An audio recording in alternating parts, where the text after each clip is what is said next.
नमस्कार। खबर उत्तर प्रदेश में आप सभी का स्वागत है। मैं हूं भागीरथ साहू। यूपी के चुनावी संग्राम में एड़ी चोटी का जोर लगा रही भाजपा अब अपने ब्रह्मास्त्र को मैदान में उतारने जा रही है। बीजेपी अपने सबसे बड़े ब्रांड प्रधानमंत्री नरेंद्र मोदी को चुनावी मैदान में उतारकर जाटलैंड को साधने की तैयारी में है। पीएम मोदी 31 जनवरी यानी कल पहले चुनावी रैली को संबोधित करेंगे। ये रैली वर्चुअल होगी। उन्होंने खुद ट्वीट करके इसकी जानकारी दी और लोगों से रैली के लिए नमो ऐप के जरिए सुझाव भी मांगे हैं। पीएम मोदी अपने चुनाव अभियान की शुरुआत पश्चिमी उत्तर प्रदेश के उस जाटलैंड से करने जा रहे हैं जो किसान आंदोलन से प्रभावित रहता है। वहां सपा रालोद मिलकर भाजपा को चुनौती देने का प्रयास कर रहे हैं। इस वर्चुअल रैली में मोदी सहारनपुर, मुजफ्फरनगर, शामली, बागपत और गौतम बुद्ध नगर के कार्यकर्ताओं और मतदाताओं से मुखातिब होंगे। तो प्रधानमंत्री नरेंद्र मोदी कल वर्चुअल रैली करेंगे। जाटलैंड जो किसानों के आंदोलन से प्रभावित रहा है और फिर जब दबाव बढ़ा सरकार के ऊपर तो कृषि कानून को सरकार ने वापस लिया।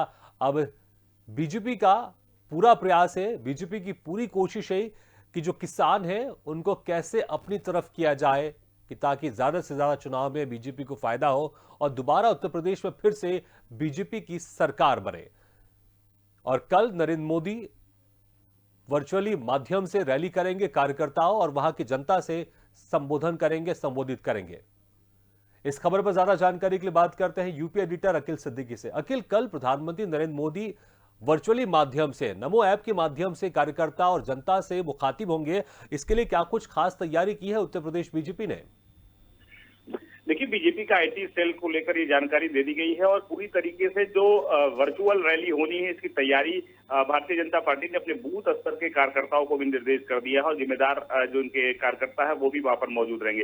हालांकि देखिए, बीजेपी दफ्तर से लेकर पश्चिमी यूपी तक निश्चित तौर पे जो नमो ऐप है उसके जरिए वर्चुअली जनसभा को संबोधित करेंगे देश के प्रधानमंत्री। हालांकि देखिए, बीजेपी के देखा जाए तो जो स्टार प्रचारक की लिस्ट है उसमें पहला नाम प्रधानमंत्री नरेंद्र मोदी का है। तो ऐसे में अब बीजेपी ने अगर जो शुरुआत की, जो पहली रैली होगी वो कल होगी वर्चुअल, और इसको लेकर दिल्ली एनसीआर से सटे, चाहे वो गाजियाबाद हो, मेरठ हो, मुजफ्फरनगर हो, कैराना हो, ये तमाम जो बागपत हो, ये जो जिले आ रहे हैं उनको लेकर वो जनसभा को संबोधित करेंगे। हालांकि नमो ऐप को लेकर प्रदेश भर में अगर देखा जाए तो उनके आईटी सेल के जो बूथ स्तर के कार्यकर्ता वो भी उनके संबोधन को सुनेंगे। हालांकि उनका जो फोकस है वो पूरी तरीके से पश्चिमी यूपी में है। अब पश्चिमी यूपी की अगर हम बात करें तो वो जाट बेल्ट आता है। जाट वोट को साधने की कोशिश प्रधानमंत्री कल करेंगे। हालांकि किसान वहां पे सबसे ज्यादा नाराज रहे, सबसे ज्यादा दिन वहां धरने पे बैठे रहे। महापंचायत भी वही मुजफ्फरनगर में हुआ, तो उसको लेकर प्रधानमंत्री कल संबोधित करेंगे। क्या कुछ खास उनके बयानों में होगा, कितना वो रुझा पाएंगे उस जाट बेल्ट को, उस किसान को जो नाराज चल रहे थे। हालांकि तमाम योजनाएं सरकार ने चलाई है, वो केंद्र सरकार हो या राज्य सरकार हो, ने मनाने के लिए तमाम योजनाएं चल रही है। अब देखना होगा कि इस प्रधानमंत्री की पहली रैली जो हो रही है वो उन जाट बेल्ट में हो रही है, किसान बेल्ट में हो रही है, जहां पर उनको मनाने की कोशिश भी प्रधानमंत्री करते नजर आएंगे। हालांकि कितना फायदा होगा इससे, ये चुनाव का नतीजा ही तय करेगा। लेकिन अगर हम मुजफ्फरनगर, अगर हम उस जाट बेल्ट की बात करें जो यूपी है, पहले चरण के वहां मतदान होने हैं, इसको लेकर समाजवादी पार्टी भी कहीं पीछे नहीं है। समाजवादी पार्टी वहां पर आरएलडी से गठबंधन करके अपने प्रत्याशी उतारे हैं, तो वहां का जो लड़ाई है वो भारतीय बीजेपी वर्सेस समाजवादी पार्टी है। ऐसे में आरएलडी समाजवादी पार्टी का सपोर्ट वहां पर कर रही है।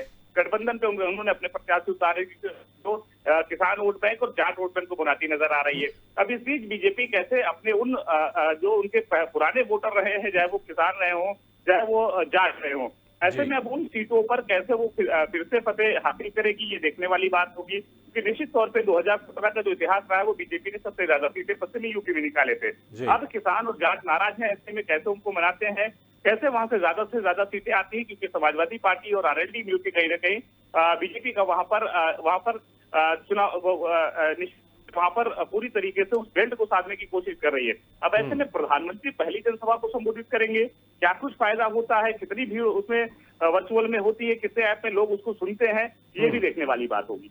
अखिल, कार्यकर्ता तो चलिए थोड़ा सा उनको चीजें की जानकारी रहती है और कार्यकर्ताओं को प्रशिक्षित भी किया जाता है कि किस तरह से जो एप्लीकेशन नमो ऐप उसमें जाकर प्रधानमंत्री नरेंद्र मोदी की रैली देखनी है। लेकिन जो आम जनता है जो रैली में पहुंच जाती थी उनको पता रहता है कि ये जगह यहाँ पर रैली हो रही है, लेकिन अब फिजिकली तौर पर रैली नहीं की जा सकती क्योंकि चुनाव आयोग ने कई कोविड को देखते हुए कई तरह के गाइडलाइन जारी किए हैं।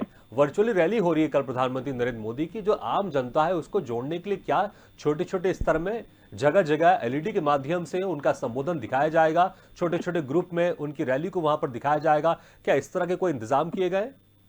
हाँ, निश्चित तौर पे बूथ स्तर के कार्यकर्ताओं को लगाया गया कि जो गांव में जो रहेंगे इलाकों में वो अपना सोशल डिस्टेंसिंग के माध्यम से 20-20, 25-25 लोगों को भी बैठा सकते हैं, जिससे कहने के बहुत जहां पर सोशल डिस्टेंसिंग का भी पालन हो, जो कोविड गाइडलाइन है वहां का भी पालन हो, 2-4 लोग एक इकट्ठा होकर दूर दूर सोशल डिस्टेंसिंग में बैठ के उस ऐप के जरिए कहीं ना कहीं वो दिखा भी सकते हैं। लेकिन इसे तो भारी भीड़ नहीं कर सकते हैं। तो ऐसे में अब बहुत सी बड़ी बात, ये सबसे बड़ी बात है कि लोग जो अपने घरों में हैं वो कैसे देखेंगे, नमो ऐप के जरिए कैसे देखेंगे, बहुत लोगों को कैसे जानकारी होगी, सब्सक्राइब नहीं की होंगे उस ऐप को, तो कैसे उनको ये इन्फॉर्मेशन मिलेगी कि अभी कितनी देर में वो शुरू हो रहा है। तो इसकी जिम्मेदारी उन कार्यकर्ताओं को लगाई गई है जो डोर टू डोर जा रहे हैं और इसकी जानकारी देंगे कि इतने बजे से प्रधानमंत्री रैली करेंगे। आप उनके संबोधन को सुनने के लिए इस ऐप को डाउनलोड भी कर सकते हैं या उनको लिंक फॉरवर्ड करते रहेंगे। जो ग्रुप वाइज उन्होंने लोगों ने हर इलाके के जो वहाँ के पार्षद है, जो बीजेपी के जो कार्यकर्ता है, पार्षद है या नेता है, उन्होंने अपने अपने अलग अलग मोहल्ले के और इलाकों के ग्रुप बनाएंगे।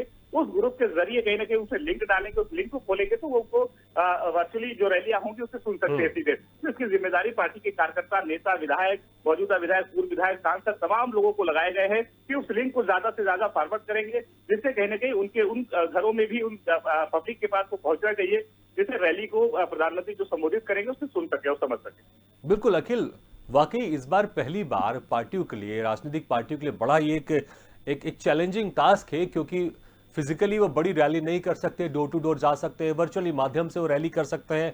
क्योंकि इसके पहले भी जो चुनाव हुए थे बंगाल के समय, उसमें भी ये आज़ादी थी कि रैली कर सकते हैं। उसके बाद फिर सेकेंड वेव का जो हुआ सबको पता है, और इसी के चलते इस बार जो तीसरी लहर शुरू हो चुकी है, इसलिए कोरोना गाइडलाइन का पालन करने के सख्त निर्देश दिए गए हैं। अगर अभी वहां के समीकरणों की बात करें, जाट लाइन के समीकरणों की बात करें, किस तरह से दिखाई दे रहा है?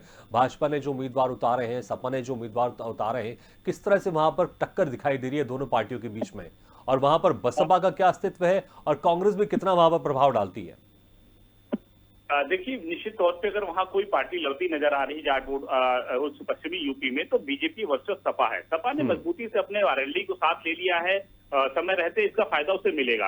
हालांकि बीजेपी के अभी वो गढ़ है पूरी तरीके से, हर विधायक वहां के उनके हैं। तो ऐसे में जो 2017 का इतिहास रहा है कि सबसे ज्यादा सपा के पास सीटें रही है, अब 2017 में जब चुनाव हुआ तो बीजेपी के पास वो सीटें चली गई। जब सीटें बीजेपी के पास गई है तो बीजेपी भी चाहती वो पुनः वापस आ जाए। ऐसे में अपने मौजूदा विधायकों पे सबसे ज्यादा भरोसा बीजेपी ने जताया है। तो लेकिन समाजवादी पार्टी ने वहां पे कई प्रत्याशी बंदे जो कांग्रेस से आए या जो बसपा से छोड़ के आए, जो बीजेपी से लोग छोड़ के, उन्हें टिकट वहां पर देती नजर आ रही है। हालांकि आरएलडी से सब गठबंधन करने के बाद सबसे ज्यादा सीटें आरएलडी को दी है।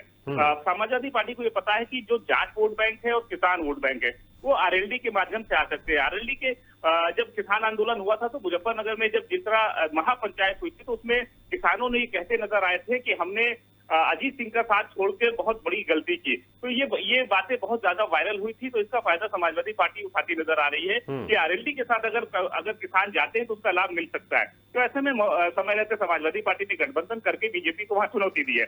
अब अगर हम कांग्रेस की बात करें तो कांग्रेस की कई ऐसी सीटें हैं जो प्रभावशाली है, लेकिन कई लोग कांग्रेस को छोड़कर दूसरे दलों का समाजवादी पार्टी का रुख किया है, तो उसको कहने के समाजवादी पार्टी को फायदा होता नजर आ रहा है। लेकिन प्रियंका गांधी ने जिस तरह विपक्ष की भूमिका निभाई, जो भी घटनाएं हुई वो बीजेपी के खिलाफ वो खड़ी होती नजर आई। और कहीं ना कहीं किसान आंदोलन को लेकर लखीमपुर तक वो गई, सबसे पहली महिला रही है जो सबसे पहले पीड़ितों से मिली है और सरकार के खिलाफ हमला बोला। तो ऐसे में उस वेट पे भी कहीं ना कहीं कांग्रेस को भी फायदा होता नजर आएगा। लेकिन अगर बसपा की बात करें तो बसपा काफी साइलेंट रही है। तो इस बार बसपा को बहुत ज्यादा वहां फायदा होता नजर नहीं आ रहा है, क्योंकि उनके प्रत्याशी तो समय से घोषित हो गए। लेकिन निश्चित तौर पे जो रुख दिखना चाहिए था, जो विपक्ष का भूमिका निभानी चाहिए था, वो बसपा ने नहीं निभाई। तो ऐसे में कहीं ना कहीं बहुत ज्यादा फायदा बसपा को होता नजर नहीं आ रहा है। अब सहयोगी दल जो छोटे छोटे दल है, जो निर्दलीय हैं, वो अपनी जो मजबूती है, जो वोट बैंक है, उसे जी। साधने की कोशिश कर रहे हैं। लेकिन ऐसे में बीजेपी वर्सेस समाजवादी पार्टी पूरे पश्चिमी यूपी में दिखाई दे रहा है। बिल्कुल जिसका अखिल, जिस आरएलडी तरह कहीं से ना कहीं फायदा सपा और आरएलडी का वहां पर गठबंधन है, इसको लेकर बीजेपी ने क्या अपनी रणनीति बनाई वहां पर?